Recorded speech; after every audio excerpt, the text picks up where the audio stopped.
नमस्कार, मैं हूं प्रतिमा। आप देख रहे हैं CN24 न्यूज। खबरों की शुरुआत करने से पहले एक नजर डालते हैं हेडलाइंस पर। हफ्ते में दुनिया के 12 देशों ने लगाई ऑक्सफोर्ड एस्ट्राजेनेका वैक्सीन पर रोक। भारत में भी टीकाकरण अभियान का है हिस्सा। बिहार पुलिस में स्पेशल ब्रांच का बनेगा अलग कैडर। सिपाही से लेकर दारोगा तक के पदों पर होगी भर्ती। देश के सबसे चर्चित बाटला हाउस एनकाउंटर के दौरान हुई पुलिस इंस्पेक्टर मोहन चंद शर्मा की हत्या के दोषी आरिश खान को दिल्ली की एक अदालत ने सुनाई मौत की सजा। कोर्ट के फैसले पर मोहन चंद शर्मा की पत्नी ने जताई खुशी। बंगाल विधानसभा चुनाव में अपना दमखम दिखाने के लिए चुनावी मैदान में उतरी लोक जनशक्ति पार्टी। बंगाल विधानसभा चुनाव के लिए उम्मीदवारों के नामों की घोषणा। फिनलैंड की PM सना मरीन से प्रधानमंत्री मोदी करेंगे बात। वर्चुअल बैठक आज। द्विपक्षीय समझौतों को विस्तार देने के भावी मसौदे की रणनीति की जाएगी तैयार। खबरों की शुरुआत की जाए तो गृह मंत्रालय की ओर से लोकसभा में एक बिल पेश किया गया जो दिल्ली के उपराज्यपाल को व्यापक शक्तियां प्रदान करता है। इस बिल को लेकर दिल्ली सरकार और केंद्र के बीच आने वाले दिनों में टकराव तेज हो सकता है। नए बिल के मुताबिक दिल्ली में सरकार का अर्थ LG होगा और विधानसभा से पारित किसी भी विधेयक को वही मंजूरी देने की ताकत रखेगा। यही नहीं, बिल में कहा गया है कि दिल्ली सरकार को शहर के संबंध में कोई भी निर्णय लेने से पहले उपराज्यपाल से मशवरा लेना होगा। इस बिल पर दिल्ली के मुख्यमंत्री अरविंद केजरीवाल ने आपत्ति जताई है। इस बिल को लेकर दिल्ली के CM अरविंद केजरीवाल ने केंद्र सरकार पर निशाना साधा है। CM का कहना है कि इसके जरिए बीजेपी पर्दे के पीछे से सत्ता हथियाना चाहती है। उन्होंने कहा कि यह बिल सुप्रीम कोर्ट की संवैधानिक बेंच की ओर से दिए गए फैसले के विपरीत है। अरविंद केजरीवाल ने ट्वीट किया, दिल्ली के विधानसभा चुनाव में सिर्फ 8 सीटें और MCD उपचुनाव में एक भी सीट न पाकर रिजेक्ट हुई बीजेपी ने अब पर्दे के पीछे से सत्ता हथियाने की तैयारी कर ली है। इसी के तहत उसने आज लोकसभा में बिल पेश किया है। यह सुप्रीम कोर्ट की असंवैधानिक बेंच के फैसले के खिलाफ है। उन्होंने कहा कि हम बीजेपी के असंवैधानिक और अलोकतांत्रिक कदम का विरोध करते हैं। एक अन्य ट्वीट में अरविंद केजरीवाल ने कहा, बिल कहता है कि सरकार का अर्थ LG होगा। ऐसा है तो फिर चुनी हुई सरकार क्या करेगी? सभी फाइलें LG के पास जाएगी। यह बिल सुप्रीम कोर्ट के उस फैसले के खिलाफ है जिसमें उसने कहा था कि सभी फैसले दिल्ली सरकार की ओर से लिए जाएंगे और उसकी एक कॉपी LG के पास भेजी जाएगी। ये जो बिल है, ये जो अमेंडमेंट लेके आ रही है केंद्र सरकार, भारतीय जनता पार्टी की सरकार, ये जैसा मैंने कहा कि संविधान के खिलाफ है और साथ साथ लोकतंत्र के खिलाफ है। इस बिल में लिखा हुआ है, ये बिल है, अमेंडमेंट बिल, इसकी कॉपी है। ये 1 पन्ने का बिल है कुल मिला के, और इस बिल में लिखा हुआ है कि दिल्ली सरकार, मतलब इस बिल के लागू होने के बाद दिल्ली सरकार का मतलब होगा लेफ्टिनेंट गवर्नर। दिल्ली में चुनी हुई सरकार का मतलब अब कुछ नहीं रह जाएगा।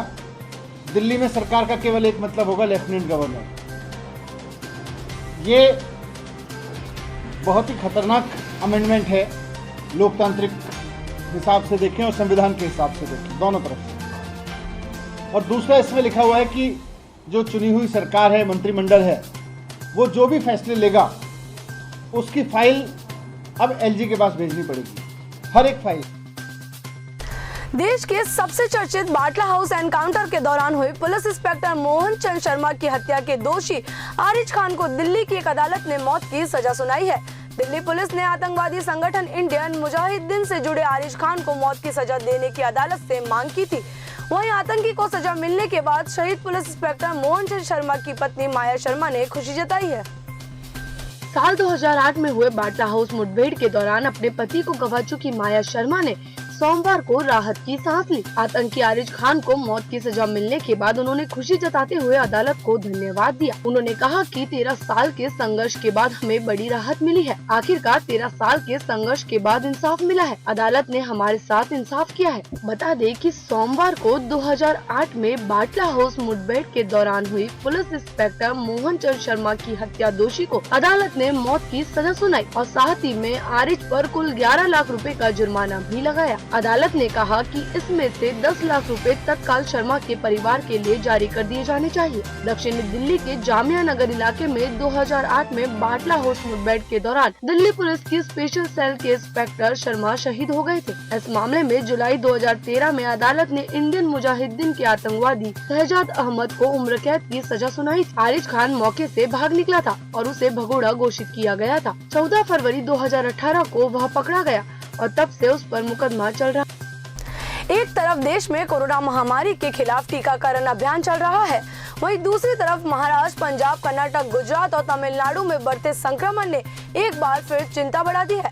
78% से ज्यादा मामले इन्हीं 5 राज्यों से सामने आए हैं।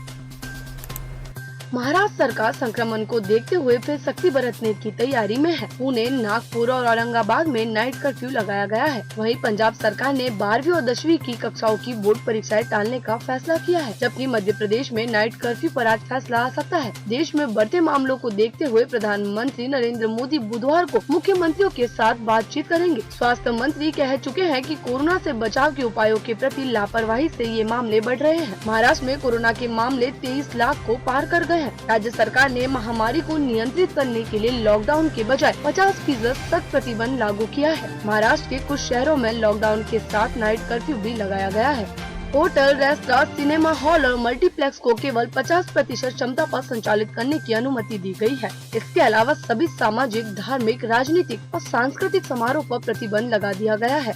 शादियों में लोगों की संख्या को 50 और शोक सभाओं में 20 कर दिया गया है। नागपुर में सोमवार को कड़ी पाबंदियों के साथ एक सप्ताह के लिए लॉकडाउन लगा दिया गया। इस दौरान मास्क नहीं पहनने पर सैकड़ों लोगों पर जुर्माना लगाया गया। कोरोना के बढ़ते संक्रमण को लेकर राज्य सरकार ने बड़ा फैसला लिया है। पंजाब सरकार ने स्कूल शिक्षा बोर्ड की मार्च महीने में ली जाने वाली बोर्ड परीक्षाओं को आगे टाल दिया और अब 12वीं और 10वीं कक्षाओं की बोर्ड परीक्षाएं अप्रैल और मई में। कोरोना वायरस के बढ़ते मामलों के बीच उत्तराखंड कुंभ में लोगों को आने की अनुमति देने पर कांग्रेस के वरिष्ठ नेता दिग्विजय सिंह ने केंद्र सरकार पर निशाना साधा है। हरिद्वार कुंभ 1 अप्रैल से शुरू होने वाला है। उत्तराखंड सरकार ने कोरोना वायरस महामारी के कारण इस साल कुंभ को 30 दिनों तक सीमित करने का फैसला किया है। सोमवार देर रात घोषणा की गई कि अहमदाबाद में कोरोना के मामलों में अचानक तेजी के मद्देनजर गुजरात क्रिकेट एसोसिएशन ने भारत और इंग्लैंड के बीच खेले जाने वाले शीर्ष T20 अंतर्राष्ट्रीय मैचों का आयोजन नरेंद्र मोदी स्टेडियम में करने का निर्णय लिया है, जिसके तहत 16, 18 और 20 मार्च को खेले जाने वाले मैचों में दर्शकों को आने की अनुमति नहीं होगी। इसी पर दिग्विजय सिंह ने ट्वीट करते हुए लिखा, कोविड-19 के बढ़ते प्रकोप के कारण T20 क्रिकेट मैच देखने पर तो स्टेडियम में आने पर हजारों श्रोताओं पर रोक, लेकिन कुंभ में लाखों श्रद्धालुओं को उत्तराखंड में छूट। धन्यवाद। वहीं सोमवार को उत्तराखंड के मुख्यमंत्री तीरथ सिंह रावत ने कहा था कि कुंभ मेले के दौरान आगामी शाही स्नान में भाग लेने के लिए कोविड-19 रिपोर्ट आवश्यक नहीं होगी। रावत ने कहा कि मैंने अधिकारियों से कहा है कि वह लोगों को यहां आने से न रोके, लेकिन उन्हें कोरोना गाइडलाइन का पालन करना होगा। उन्होंने कहा कि लगभग 32-33 लाख भक्तों ने पहले शाही स्नान में भाग लिया और वे शांति से अपने घर के लिए रवाना हो गए हैं। हालांकि आने वाले 3 स्नान चुनौतीपूर्ण होंगे। उन्होंने कहा कि हमने लोगों को यहां तक पहुंचने में मदद करने के लिए 4 बार बस सेवाओं को बढ़ाया है। बीते कुछ समय से भारत में कोरोना की रफ्तार कम हुई थी, लेकिन अब फिर से इसने तेजी पकड़ ली है। इधर गुजरात के खेल राज्य मंत्री ईश्वर सिंह पटेल कोरोना वायरस से संक्रमित पाए गए हैं। उन्होंने ट्विटर पर खुद इसकी जानकारी दी।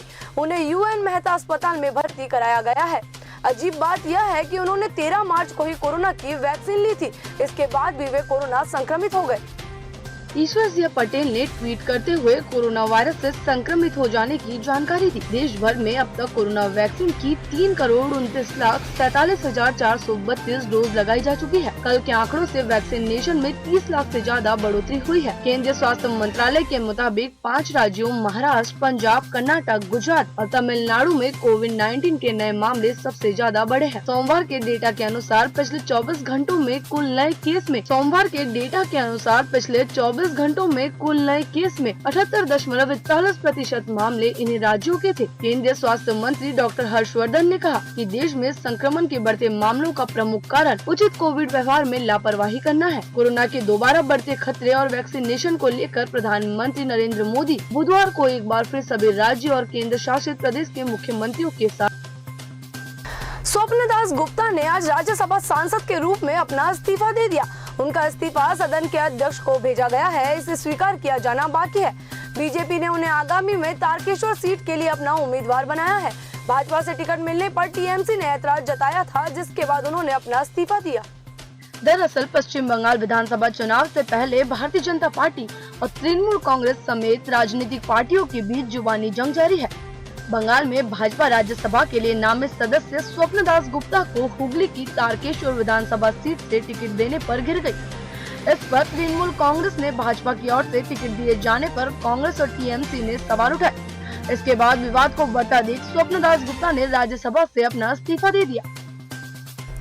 बंगाल के पुरुलिया में मंगलवार को चुनावी रैली को संबोधित करते हुए उत्तर प्रदेश के मुख्यमंत्री योगी आदित्यनाथ ने तृणमूल कांग्रेस और कांग्रेस पर जमकर निशाना साधा।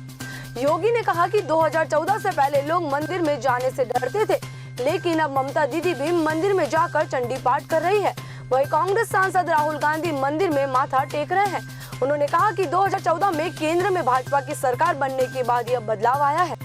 रैली में योगी ने कहा कि बंगाल में टीएमसी के गुंडे कानून को नहीं मानते हैं। उन्होंने आगे कहा कि 2 मई के बाद टीएमसी की विदाई तय है। योगी ने चेतावनी देते हुए कहा कि टीएमसी के गुंडों को 2 मई के बाद चुन चुन कर सजा दी जाएगी। योगी ने कहा कि मैं कृष्ण और राम की धरती से आया हूं और बंगाल हमेशा से परिवर्तन की धरती रही है। बंगाल ने देश को राष्ट्रगान भी दिया और वंदे मातरम भी दिया है। उन्होंने कहा कि बंगाल में अराजकता का दौर अब खत्म होने जा रहा है और भाजपा के आते ही अराजकता को रफा दफा कर दिया जाएगा। इसके अलावा योगी आदित्यनाथ ने कांग्रेस सांसद राहुल गांधी पर भी निशाना साधा और कहा कि राहुल ने भी आजकल मंदिर में जाना शुरू कर दिया है, लेकिन उन्हें मंदिर में बैठना तक नहीं आता। उन्होंने कहा कि अब राहुल गांधी भी मंदिर में माथा टेक रहे हैं। पश्चिम बंगाल के बांकुड़ा में यूपी के मुख्यमंत्री योगी आदित्यनाथ ने कहा कि हमारे जीवन से कोई राम को अलग नहीं कर सकता। जो राम से हमें अलग करने का प्रयास करेगा उसे सत्ता से वंचित होना पड़ेगा। ममता दीदी ने राम का विरोध करके तय कर लिया है कि अब बंगाल की जनता उन्हें बर्दाश्त नहीं करेगी। वे पहले भी ऐसा करती रही है। मुख्यमंत्री योगी ने कहा कि कांग्रेस कम्युनिस्टों बंगाल को कांग्रेस कम्युनिस्ट और टीएमसी के गुंडों का अड्डा नहीं बनने देना है। टीएमसी सरकार गो तस्करी करके गौ माता को कटने के लिए पहुंचा देती है। योगी आदित्यनाथ ने कहा कि यूपी में हम गो तस्करी नहीं होने देते हैं और गाय को कटने भी। भारत और इंग्लैंड के बीच खेली जा रही T20 सीरीज के आखिरी 3 मुकाबलों में दर्शकों को स्टेडियम में आने की इजाजत नहीं होगी। यह फैसला भारतीय क्रिकेट कंट्रोल बोर्ड ने कोरोना महामारी के मामलों को बढ़ने की वजह से लिया है। गौरतलब है कि पिछले मैच में गुजरात क्रिकेट एसोसिएशन ने 50% दर्शकों को मैच देखने के लिए स्टेडियम में आने की अनुमति दी थी। अहमदाबाद के नरेंद्र मोदी स्टेडियम में भारत और इंग्लैंड के बीच 5 मैचों की T20 सीरीज के सभी मुकाबले खेले जा रहे हैं। पहले और दूसरे मुकाबले में T20 के रोमांच को दोगुना करने के लिए दर्शकों को स्टेडियम में आने की अनुमति दी गई थी, लेकिन अब कोरोना की संख्या देश में एक बार फिर से बढ़ता देख दर्शकों के स्टेडियम में आने पर पाबंदी लगाने का फैसला लिया गया है। गुजरात क्रिकेट संघ ने T20 सीरीज के बाकी के 3 मैचों के बिना दर्शकों के होने की पुष्टि की है। GCA के उपाध्यक्ष धनराज नथवानी ने कहा 16, 18 और 20 मार्च को होने वाले मैचों के लिए टिकट खरीदने वाले दर्शकों को उनके टिकटों के पैसे वापस कर दिए जाएंगे। नथवानी ने कहा कि अहमदाबाद में कोरोना के बढ़ते मामलों को देखते हुए यह फैसला किया गया। BCCI से विचार विमर्श के बाद यह फैसला लिया गया। गुजरात क्रिकेट एसोसिएशन ने 1,10,000 दर्शकों की क्षमता वाले इस स्टेडियम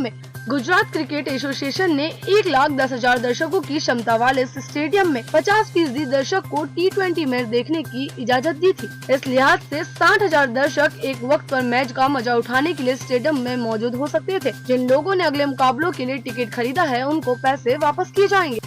बिहार के मोतिहारी में पंचायत चुनाव से पहले खूनी खेल शुरू हो गया है।